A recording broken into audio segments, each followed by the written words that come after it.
여러분 반갑습니다. 김종철입니다. 여러분들 편안한 밤 잘 주무셨습니까?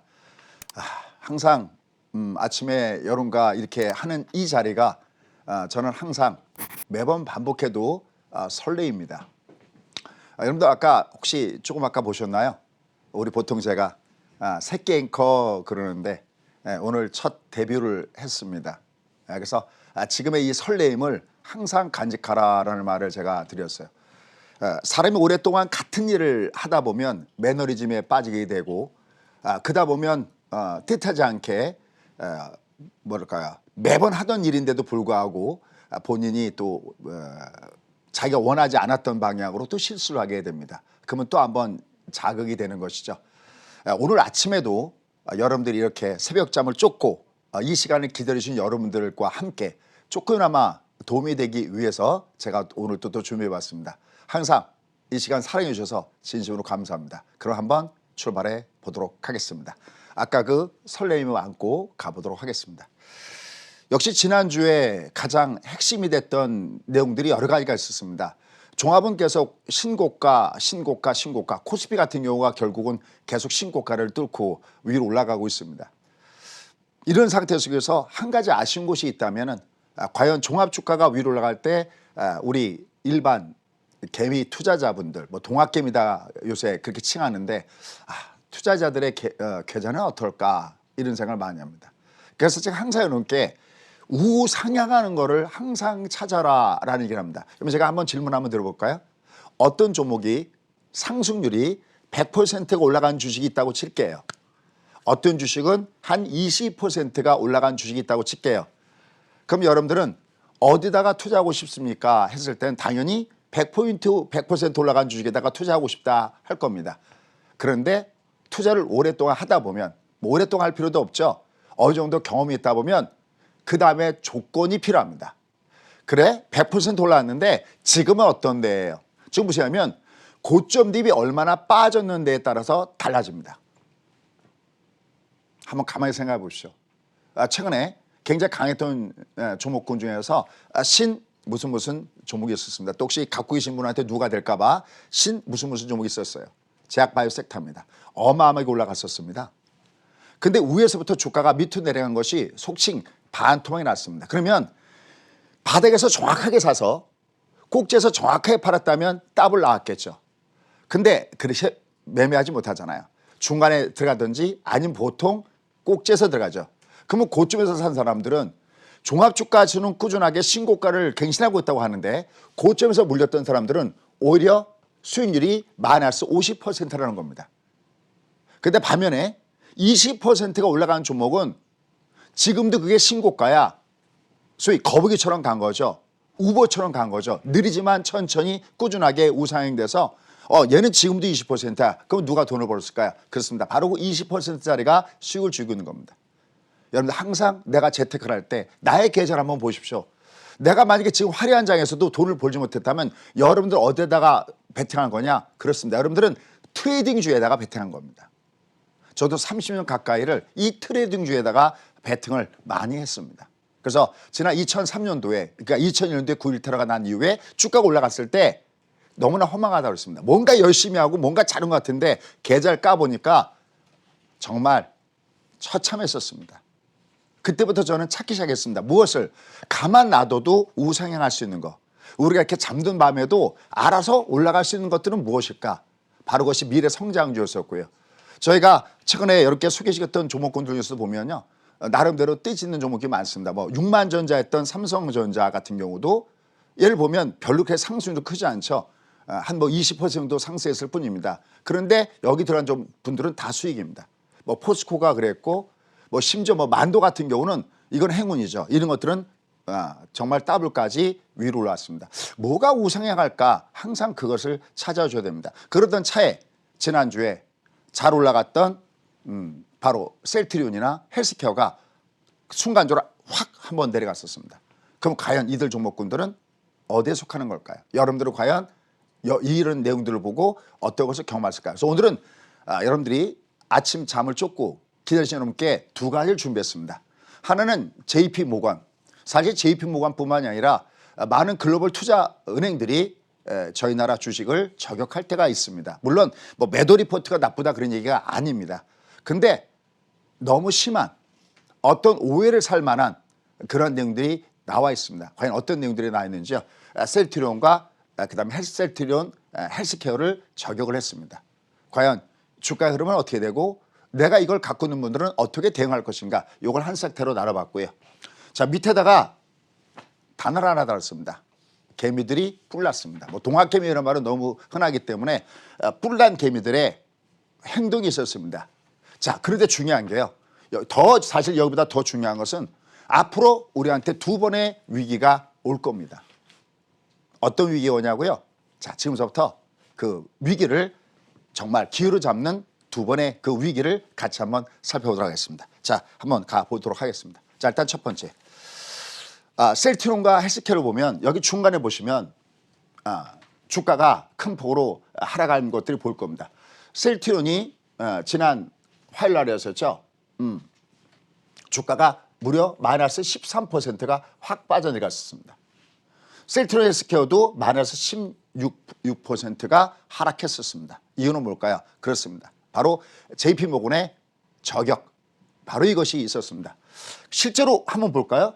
외국대 매매를 보면 그 전날만 하더라도 셀트리온 같은 경우는 매수가 있었습니다. 제가 다른 때는 보통 주수로 얘기했는데 오늘은 좀 금액으로 예고하고 싶어갖고 금액을 찾아와 봤습니다. 보시죠. 어마어마하게 때렸죠. 그날 하루만 하더라도 1,400억을 때렸습니다. 그 다음에도 계속 때렸죠. 계속 매도입니다. 주말까지 계속 매도입니다. 결국 외국인들의 매매 동향은 외국인들의 매매 동향은 투자은행의 보고서에 상당히 민감하게 움직이구나라는 거였었습니다. 근데 여기에 구원투수로 나선 사람들이 있었습니다. 바로 뿔난 개미, 성난 개미죠. 성난 황소 이런 얘기는 들어본 적이 있겠지만 이 성난 개미들이 달겨들었습니다. 그래? 한번 우리 맞짱 한번 떠볼까? 예전 같으면 미션 임파서블입니다. 정말 이거는 탐 크루즈도 못할 일을 지금 우리 동학개미 분들이 하고 계시는 겁니다. 1대1로 정면으로 맞짱을 떴습니다. 누구의 도움 없이요. 맨날 제가 그러죠. 기관 투자자.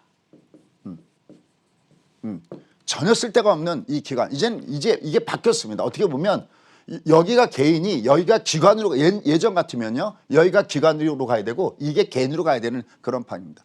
1대1로 맞짱을 싸서 하는 것들은 바로 우리의 개인 투자가들이었습니다. 그러면서 주가가 작지만 꾸준하게 주가가 위로 올라가는 모습을 보였고 그 모습은 셀트리온 헬스케어나 대동소이합니다. 여기도 뭐 계속 매도 쪽 일변도였고요.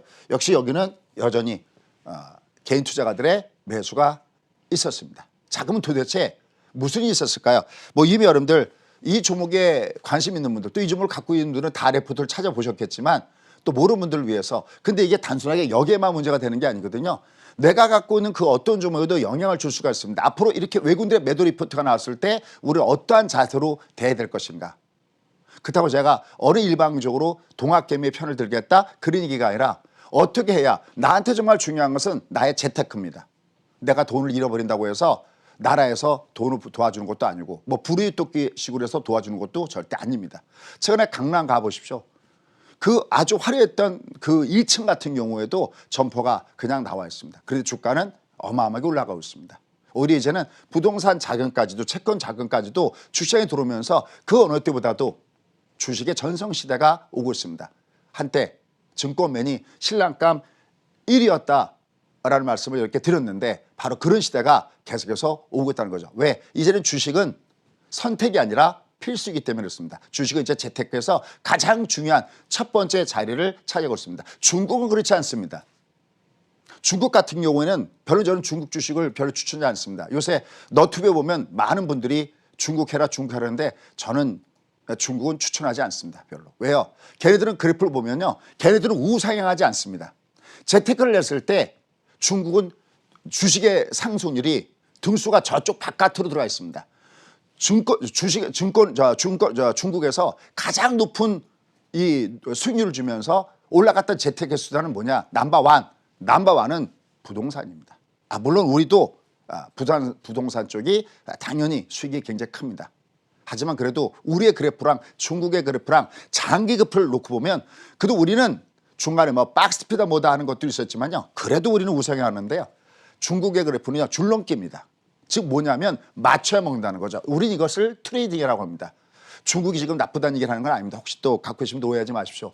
중국의 위안화의 강세, 중국이 가장 먼저 코비드 19에 대해서 먼저 벗어나면서 경기가 좋아지기 때문에 중국에 투자하라? 그건 맞습니다. 근데 트레이딩으로 투자해라 이렇게 해야 됩니다. 걔는 다시 말해서 장투로 무조건 가져간다? 그건 아닙니다. 근데 미국 주식 한번 보시죠. 미국은요. 정말 비가 오나 눈이 오나 정말 왔다 갔다 하더라도요. 저쪽 우상향으로 가고 있습니다. 실제로 미국은 장기 20년의 수익이라든지 더 큰 수익을 보더라도요. 넘버원 가장 얻다가 투자했을 때 가장 많은 돈을 벌었을까? 바로 주식입니다. 그래서 저는 우리나라 그리고 미국. 근데 최근엔 미국은 물론 미국도 강하긴 하지만 특히 저는 우리나라 주식을 많이 권해드리고 아시다시피 레버리지 그러면 떠오르잖아요. 김종철. 왜? 레버리지 사십시오. 레버리지 사십시오. 그 수익률이요. 6,400원짜리가 2만 원대 와 있습니다. 저희가 말씀드렸던 레버리지나 이런 것들 보면 4,300원짜리도 15,000원에 와 있는 그런 상황들입니다. 자, 그러면 도대체 이런 현상들을 우리는 어떻게 찾아볼 것이냐라는 겁니다. 자, 한번 가보겠습니다. JP모건 또 셀트론 때리기. 여기서 중요한 단어가 또라는 단어입니다. 셀트론 때리는 거는 이상하지도 않습니다. 이미 항상 공매도 얘기 나올 때마다 서정지 회장이 나와서 어떨 땐 기자회견도 하고 또 여러 가지 얘기들이 많이 있는 걸 알 겁니다. 또라는 단어가 있습니다. 자, 그러면 이게 왜 문제가 되느냐. 지금 JP모건 아시다시피 보십시오. 우리나라 시장에 대해서는 내년에 3,200까지 굉장히 긍정적인 마인드를 유지하고 있습니다. 하긴 우리나라 시장에서 나쁘게 얘기하는 데는 없죠. 그만큼 메리트가 있습니다. 왜냐하면 우리는 제조 강국으로서 이번에 코비드 19이 해소가 됐을 때 가장 먼저 강하게 떠오를 수 있는 메리트 나라가 어디냐 그럴 때 지난번에 소개 말씀드렸죠. 우리나라와 대만이다. 그중에서도 둘 중에 하나를 꼽는다면 바로 대한민국이다. 그래서 최근에 주식시장이 올라가는 것도 하나도 이상하지가 않습니다.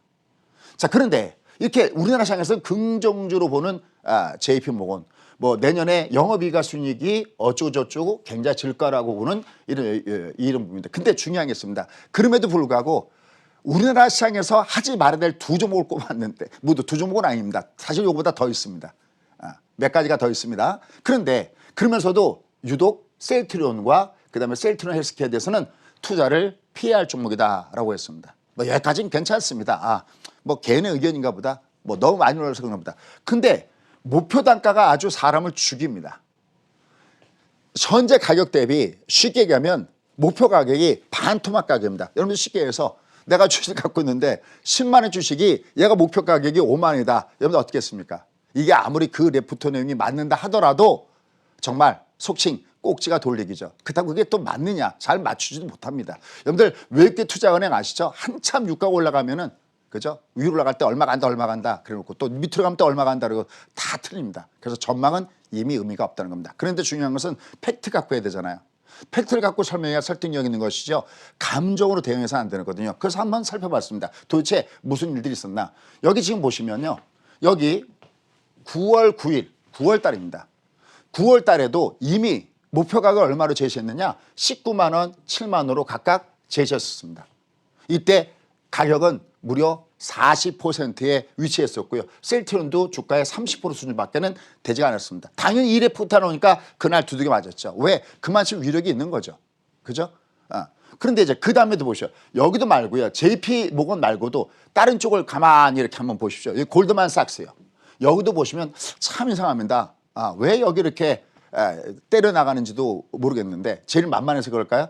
JP모건도 역시 당시 주가의 절반 수준으로 제시했고요. 뭐 도이치방크도 그랬고 모두가 그랬습니다. 근데 여기서 하나 합리적인 의심들을 합니다. 뭐라고 해요? 음모론이요. 뭔지 아시죠? 공매도를 때려놓고 그 가격이 내려가면 공매도는 주식 갖고 반대는 거죠. 때려놓고 내려가 이익을 보는 거잖아요. 그 음모론들이 불고 나옵니다. 물론 우리가 뭐 그 음모론을 믿자 그런 얘기하라. 그런 얘기도 있구나라는 겁니다. 다만 중요한 것은 이게 요번에 처음 나온 게 아니라 그러니까 계속 긍정적으로 우리가 그런 거 있잖아요. 긍정적으로 어떤 주식을 얘기하다가 이제 이 정도 왔으니까 얘는 조정받을 것 같아요. 목표 단가는 얼마가 될 것 같아요. 만약에 40만 원 했는데 목표 단가를 그냥 40만 원일 것 같아 그러면요. 그냥 사람들이 알아서 팝니다. 그럼 여기까지 다 왔네. 내가 이걸 팔고 다른 데로 옮겨가야지 그러는데 이게 너무나 낮게 어떤 마치 우리가 소위 합리적인 의심을 할 만큼 너무나 낮게 잡으니까 사람들이 의심을 하는 거죠. 그걸 제대로 모르면서도 물론 그런 이유들은 많이 나옵니다. 유럽에서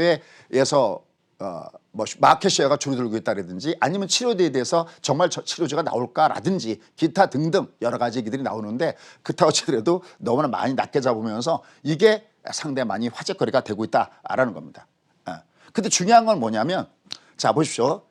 결국은요. 결론 하나 들어갈게. 제2품목은 지난 9월 달에 보고서에서 목표 단가를 얼마 잡았냐면 보십시오. 여기 19만 원 잡았습니다. 여러분들 아까 주가가 빠지긴 얼마인지 아시죠? 40만 원입니다. 그러면 어떻게 될까요? 무려 더블 나왔습니다.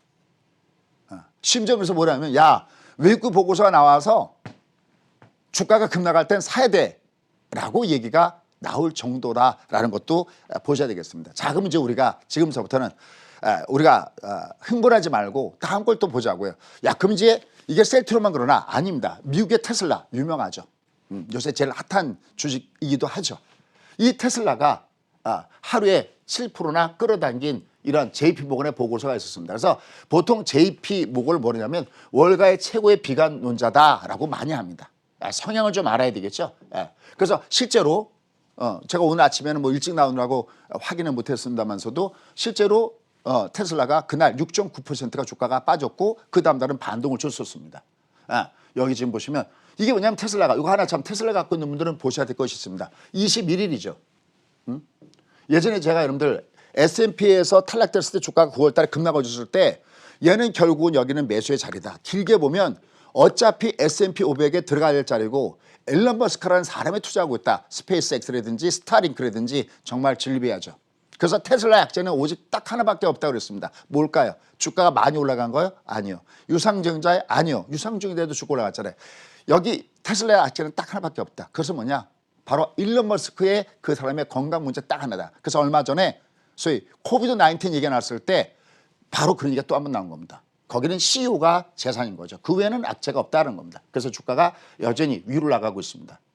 다시 한 번 말씀드리지만 이런 레포트는 뭐 일부에서는 음모론 얘기도 나오고 뭐 여러 가지 얘기가 나오고 있는데 어쨌든 이건 우리나라에서만 나오는 것이 아니라 역시 테슬라 이런 쪽에서도 계속 나오는 거다라는 마음에서 조금은 성난 마음을 조금 가라앉혔으면 좋겠다라는 판단입니다. 자 그럼 이제 지금부터는 저의 의견을 얘기하겠습니다. 저는 차트를 볼 때 이렇게 입체 분석합니다. 이걸 소위 이름하여 3D 분석이다라고 얘기를 합니다. 이게 무슨 소리냐면 각각의 모양을 보는 겁니다. 여러분들 저희가 이런 얘기하면 또 여러분들이 뭐라고 하실까 봐 항상 조심스러운데 예를 들어서 저희가 카카오 같은 거 한번 예를 들어볼게요. 카카오는 저희가 아마 작년 4월 달에 베팅한 것 같습니다. 작년 4월 달에 베팅했는데 이걸 여전히 들고 있습니다. 그러면 이 카카오가 계속 올라갔을까요? 작년 4월 달에 베팅했으면 중간에 주가가 올라가다가 막 꺾어진 것도 굉장히 많았겠죠. 당연히 이번에 코비드 19 문제 때문에 주가가 빠졌잖아요. 근데도 예를 들어서 얘를 그대로 지금까지 갖고 있습니다. 그 갖고 쓰는 힘은 뭘까요? 물론 세상을 바꾸는 주식에 투자라 맞습니다. 근데 그 힘이 됐던 버팀목은 소위 알고리즘 매매였었습니다. 이걸 여러분께 말씀드리고 싶습니다. 지금 미국에서 웬만한 투자, 웬만한 펀드의 대다수는 70% 이상은 알고리즘 매매입니다. 다시 말해서 인간이 주문내는 게 아니란 말이죠. 기계가 주문내고 있고 컴퓨터가 주문내고 있다는 거죠. 뭐에 의해서? 알고리즘 매매 공식에 의해서. 모든 것이 다 변하고 있는데 하다못해 뭐 라면을 끓이는 것도 로봇가 끓이듯이 지금 시대가 그런 알고리즘을 가지고 매매하는 그런 시대가 와 있습니다. 그럼 도대체 이게 뭔가요? 우리는 비싸게 흉내라도 내야 되잖아요. 주가가 꺾어질 때 여기 3D 분석 뭐냐면 이건 3D는 세 가지 방향을 본다는 거죠. 하나는 짧은 일봉의 관점으로 보고 두 번째는 주봉의 관점에서 보고 하나는 장투의 관점에서 월봉상에서 보는 겁니다. 이 세 가지를 3D 분석하는 겁니다. 그러면 카카오를 보시면 어떤 전생이 생기냐면요. 우리가 일단 쉬운 것부터 접근해야 되잖아요. 월봉을 보면요. 걔는 한 번도 월봉이 훼손된 적이 없습니다. 소위 월봉이 왜 중요합니까? 월봉의 6개월 평균선은 120일선이라고 하고 우리의 이동평균선 각각의 성질이 있습니다. 5일선 너는 단기 매매선, 20선 너는 금리선, 너는 세력선, 60선 너는 수급선, 120은 뭔데? 얘가 펀더멘탈 선입니다. 우리가 소위 얘기하는 결국은 주가와 산책 나간 주인과 강아지 관계에 있듯이 실적이 어떻게 되느냐 문제거든요. 실적선이 따라주느냐 안 따라주느냐인데 카카오는 한 번도 6개월선이 훼손된 적이 없습니다. 어딘가 그것이 훼손되면 팔겠죠. 근데 여기도 보시면 셀트로 볼게요. 여기 얘가 훼손받은 것은 장대 한번 보시죠. 어디에 타격을 딱 줬냐면 바로 일봉에다 타격을 줬습니다. 제가 항상 중간에 점심시간에 방송 나왔을 때 그런 얘기하죠. 어떤 시장이 종합이 무너졌을 때 이게 밑에 뿌리가 기둥 뿌리가 뽑힌 정도의 영향을 주는 거냐, 아니면 나무 가지가 꺾인 거냐, 아니면 나뭇잎만 살랑살랑 거린 거냐. 지금 이 셀트로의 악재는 객관적인 데이터를 봤을 때 얘는 바로 이 소위 다른 건 건들지 않고요. 나뭇잎 정도만 움직이면 요종 일봉에서 타격을 줬습니다. 그럼 얘는 어떻게 될까요? 단기적인 흐름에서는 외국인의 매도가 계속 나가고 있고 맞짱을 지금 개인들이 뚫고 있기 때문에 얘는 요 사이에서 왔다 갔다 할 수 없습니다. 그럼 누가 이기느냐? 이건 몰라요. 이건 아무도 모릅니다. 저는 항상 그렇죠. 주가 어디까지 갈 거냐고 묻는다? 모른다. 다만 제가 아는 것은 2 years. 그리고 얘가 꺾을 때는 나름대로 분석이 가능하다. 왜? 3D 분석이거든요. 그러니까 얘는 올라가다가 이 장대음봉 영역이 있으면 지금 예를 들어서 이런 똑같은 그래프를 공부하시려면 하나 솔루션을 공부하시면 딱 좋습니다. 그냥 그 종목은 선거가 있기 전까지는 가져간다 그랬는데 어느 날 일봉에서 장대음봉을 딱 때려줬습니다. 그래서 제가 저희 수강생들한테 이따는 3분의 1만 때릴게요 이러면서 뭐라고 했냐면 일봉용만 때릴게요. 그러니까 일봉에서만 나무까지만 훼손된 겁니다. 그럼 요 정도는 올라갈 땐 좀 줄여주시고 내려갈 때 매면 소위 여긴 트레이딩 구간에 들어왔다라고 보시면 되는 겁니다. 그 나머지는요. 월봉이 살아있다? 그 월봉이 갖고 쓰는 거죠. 여러분 보십시오. 여긴 장대음을 확 줬죠. 쭉 올라가면서. 근데 다른 데 한번 보십시오. 다른 데를 보시면요. 여기는 한 번도 이 장대음봉이 나오거나 꺾어진 것이 없죠. 월봉은 더더군다나 털끝도 못 건드렸습니다. 그럼 주가는 어떻게 꺾어지는데요? 이렇게 꺾어집니다. 꺾어질 때는 소위 더블탑, 투탑, 속칭 쌍봉. 여기 보시면요. 화살표를 표시해놨는데요. 한번 올라가다가 음봉을 딱 때리잖아요. 화면을요. 이거 나중에 확대해서 한번 보시죠. 월봉을. 그러면 다시 한번 올라가요. 이렇게. 그 다음에 여기를 못 뚫고 두 번째로 얘가 음봉을 때리면서 저점을 깨면 나 드디어 봉적으로 빠지는 거야 해서 추세가 하락으로 이끌어진 겁니다. 월봉 멀쩡합니다. 그 다음에 주봉 볼까? 주봉도 여기 일부러 화살표 거놨습니다.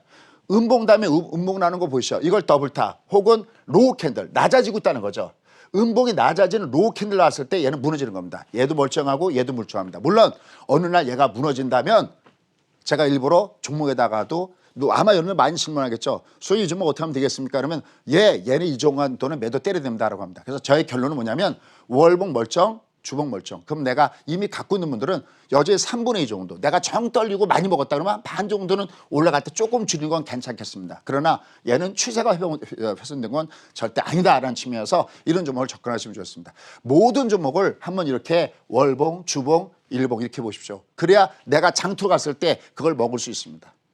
이렇게 어떤 다른 것보다도 뭘 하나를 얘기하려고 하는 겁니다. 그래서 뭐 만두 같은 것도 보면 이제 거의 더블 정도 나왔고 우리도 물론 투자하다 보면 여러분 실패한 종목이 있습니다. 혹시 또 오해는 하지 마십시오. 그런 뜻이 아니라 얘를 올라가는데 왜 얘를 이렇게 갖고 있는 심은 뭐냐 할 때는 저희는 이렇게 3D로 봅니다. 여기 훼손당했네? 그럼 여기 건 없애. 여러분들 제일 일반 투자자의 문제가 뭐냐면 한꺼번에 몰빵으로 샀다가 한꺼번에 몰빵으로 파는 겁니다. 그렇게 하지 마십시오. 살 때도 좀 나눠서 사시고요. 팔 때도 나눠서 팔아야 됩니다. 근데 뭔가 기준이 있어야 되잖아. 그거를 제가 살 때 이렇게 나누게 해줬습니다. 여러분들 보시면 여기 육각형이라는 그림이 있죠. 그죠? 이 육각형 어떻게 보면 그 모바일에 상기되는데 이거 저희 겁니다. 특허받은 차트입니다. 여기 이 육각형에서 이 두 칸은 일봉용, 두 칸은 주봉용, 두 칸은 월봉용입니다. 여기 일봉에 훼손당했죠. 반이. 일봉은 반이 훼손당했습니다. 다 훼손당한 것도 아니고요. 그 다음에 주봉과 월봉을 멀쩡하죠. 그럼 얘는 그대로 킵하는 겁니다. 그래서 너무 막 걱정하시거나 그러지 마시고 다만 3분의 1 정도는 얘가 여기서 왔다 갔다 있구나 보면서 그 부분 정도는 위로는 조금 줄였다 말았다를 반복하시는 건 어떨까요? 라는 겁니다. 자, 그러면 속도를 내서 더 중요한 얘기 앞으로 진검승부 2번 있다는 겁니다. 앞으로 여러분들 2번의 위기가 올 겁니다. 물론 그때마다 저는 여러분 곁에 있을 겁니다. 부족하나마 30년의 경험을 공유하겠어요. 그럼 2번의 위기가 뭐냐? 이제 한 번은 패턴의 위기가 올 겁니다. 좀 어려운 단어입니다. 도대체 패턴의 위기가 뭘까? 하지만 이것은 퍼펙트 패턴을 만들기 위한 자연스러운 과정이기 때문에 2번의 위기가 오히려 그렇습니다. 기회로 제공할 가능성이 높습니다. 그 다음에 또 한 번의 위기는 어디서 올까요? 바로 유동성 위기입니다. 쉽게 얘기하면 금리를 올린다는 거죠. 이 유동성 위기는 워낙 많이 얘기했죠. 이건 제가 말씀드린 대로 실적 장세를 만들기 위한 것이다. 이 2번의 위기가 우리가 아직까지도 부자 될 수 있는 기회를 크게 2번 준다는 겁니다. 이건 제가 좀 이따가 한번 보여드리겠습니다. 즉 위기가 아니라 위기가 기회가 된다는 겁니다. 캐시 이즈 트래시. 왜 부동산 가격이 오르냐고요? 여러분들 주가가 올라간다고 생각하지 마십시오. 통화량이 느니까 다시 통화량이 많은 상태에서 재평가 당하면 만 원짜리가 5만 원 가는 건 당연한 거 아니겠습니까? 그러니까 캐시즈 트래시 주가 오른 것이 아니라 돈 가치가 떨어진 것이다는 것을 염두에 두시고 보시면 되겠습니다. 자, 그러면 가겠습니다. 자, 유동성 위기는 워낙 많이 있기 때문에 이건 그냥 찍고만 넘어가겠습니다. 바로 2015년 12월 17일이었었죠. 이때 금리를 갖다가 처음으로 올렸습니다. 바로 앞으로 오는 제닛 앨런이 바로 금리를 올렸습니다. 하지만 이분은 매파가 아니라는 말씀은 지난번에 드렸어요. 유연하게 대처한다고 그랬죠. 이때 전 세계 증시가 대폭락했습니다. 야, 이거 큰일 났다. 주가가 또다시 지난 2008년 초처럼 똑같은 위기가 오는 거 아니냐라고 했던 것이 바로 입니다. 여기가 바로 실적 장세의 바닥을 잡기 위한 부분이었습니다. 여기 하나 똑같이 표시해냈죠. 여기가 첫 번째 금리 올리고요. 그 다음에 쭉 가서 2016년도에 여기 12월 15일 날 또다시 금리 올렸습니다. 근데 주가 한번 보시죠. 괜찮았습니다. 왜요? 이때는 금리 올리면서 유동성이 빠져나가는 것을 뭔가가 대신 메꿔줘야 되잖아요. 그 메꿔주는 것이 없었어요. 확. 그럼 여기가 뭐가 메꿨을까요? 그렇습니다. 주가는 펀더멘탈이 아닙니다. 이거 하나만 갖고 움직이는 것이 아니라 바로 유동성 플러스 심리인데 이때는 금리를 갖다가 올리면서 유동성이 빠져나갔을 때 펀더멘탈이 쫓아오지 않았기 때문에 확 빠진 겁니다. 근데 이때는 유동성이 빠져나가더라도 경기 좋다는 것이 받쳐줬기 때문에 안 빠지고 있다가 그 다음에 계속 왔습니다. 그 다음에 아시죠? 다음 연대 금리 3번 올렸고요. 그 다음에 금리 4번 올리면서 미국의 기준금리 2.5%까지 치고 나왔습니다. 그래도 무탈하게 올라갔었습니다. 왜요? 바로 트럼프의 감세 정책이 기업의 실적에 호전을 이끌어왔고 그것 주가를 끌어당겼던 부분입니다. 자, 이건 뭐 여러 차례 말씀드렸습니다. 오늘 새로 봐야 될 것은 바로 이겁니다. 자, 이걸 하면서 조금 걱정 반 기대 반이 됩니다. 제가 여러 차례 뭐 너튜브나 다른 데 통해서 했던 걸 들으셨던 분들은 완벽하게 이해가 될 텐데 처음 듣는 분은 조금 어려울 수 있습니다. 그러나 그것은 어려운 것이 아니라 생소한 거니까요. 몇 번 반복해서 보시면 좋겠습니다. 바로 퍼펙트 웨이트일 겁니다. 240선 위에서 이번에 주가 흐름으로 보면 60이 녹색 선이 N자를 보입니다. 이렇게 N자를 보입니다. 이렇게. 그다음에 그 위로 이 선이 이렇게 올라갔을 때 주가 올라가기 위한 완벽한 모양을 갖췄다 해서 이걸 퍼펙트 패턴이다라고 얘기합니다. 다음 그림을 한번 보도록 하겠습니다. 바로 여기입니다. 미국의 다우지수입니다. 보시죠. 얘가 왔다 갔다는 건 우리는 보통 중방이다라고 합니다. 근데 이 위에 여기가 240선이죠. 그냥 어렵지도 않습니다. 조금만 신경만 쓰면 됩니다. 이 위에 녹색이 이렇게 N자가 나오는 거 보이십니까? 여기 위에 녹색이 이렇게 N자예요. 이렇게 N자예요. 그죠? 그 다음에 이제 마지막으로 이게 마지막 이제 여러분들이 또 한번 부를 창출할 수 있는 기회가 또 한번 온다는 건데요. 이게 이 선이 여기에서 이렇게 못 갑니다. 지금 이거는 우리가 중바이죠. 골드 갖고 못 갑니다. 얘가 여기서 N자를 주는 것을 파동론이라고 합니다. 이렇게 N자를 주면서 갑니다. 이게 파동입니다. 그럼 자, 지금의 시장을 한번 볼까요? 어떻습니까? 여기 보시면 제가 예전에 나와서 그런 말씀드렸죠. 주가가 올라갈 때는 N자가 3개가 필요하다. 5가 N이 필요하고 그 다음에 20이 N이 필요하고 그 다음에 60이 N이 필요하다. 아마 이거 기억나실 겁니다. 이 마지막 N자가 여기서 이렇게 나오면서 제가 대박을 주면서 올라가는 겁니다. 예. 그래서 바로 여기가 절묘한 메시안스다라는 말씀도 드린 바가 있습니다. 그럼 요 위에서 이 육선 위에서 이게 이렇게 플러스가 됩니다. 이렇게 섞여야 됩니다. 퍼펙트 패턴은.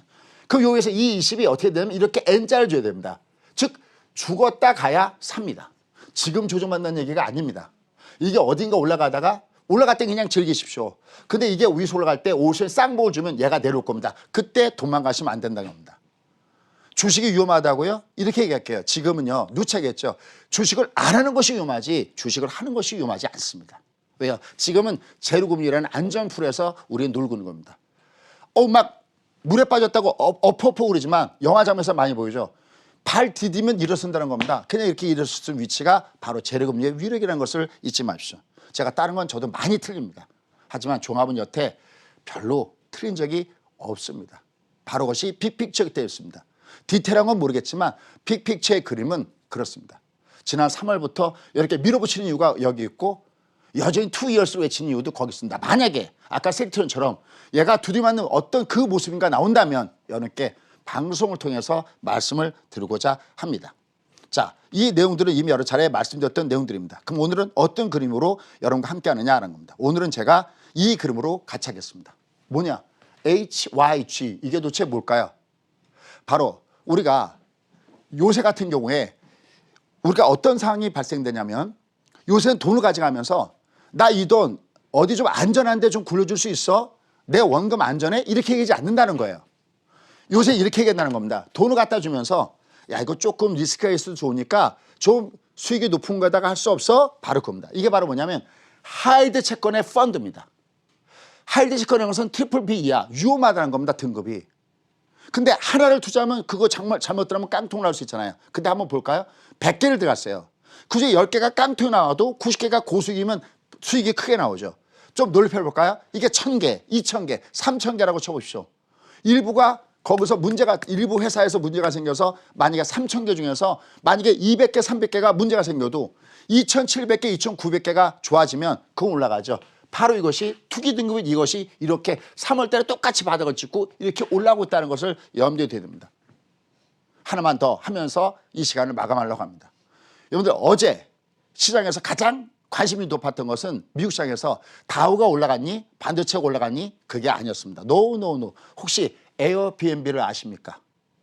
아마 여행 다니시는 분들은 에어비앤비가 뭔지 아실 겁니다. 우리가 어디 여행 가서 숙박을 할 때 호텔에 이런 데 묵는 게 아니라 남이 살고 있는 집에 묵는 거죠.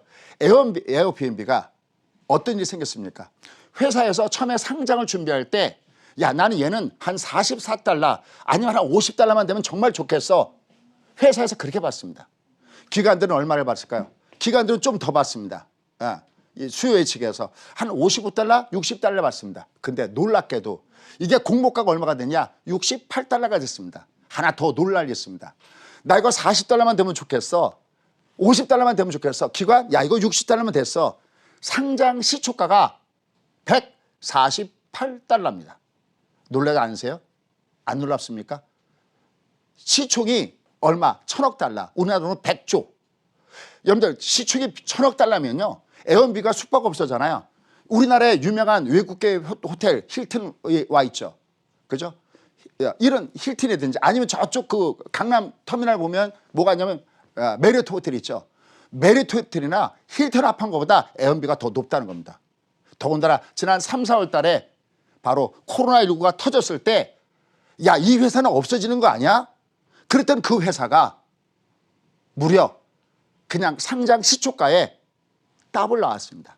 그리고 그 어마어마한 소위 1000억 달러의 시총을 차지했습니다. 의미하는 바가 뭘까요? 항상 시장은 불투명할 때 베팅을 해서 확실할 때 파는, 고퍼에서 베팅해서 젖볼 때 파는 그 마인드입니다. 지금은 여전히 리스크를 테이킹할 때지 지금은 그냥 아무것도 안 하고 있을 때가 전혀 아니다는 겁니다. 하지만 현재 주가가 위에서 왔다 갔다 하는 거, 이건 트레이딩 구간으로 여러분 보시면 좋겠고요. 앞으로 우리에게는 두 번의 기회가 더 있다는 것을 이렇게 말씀드립니다. 그러면서 투게더 정말 2020년도 부자 됐을 때 정상에서 같이 만났으면 좋겠습니다. 그러고서 어떻게 합니까? 공부하셔야 됩니다. 열심히 공부하십시오.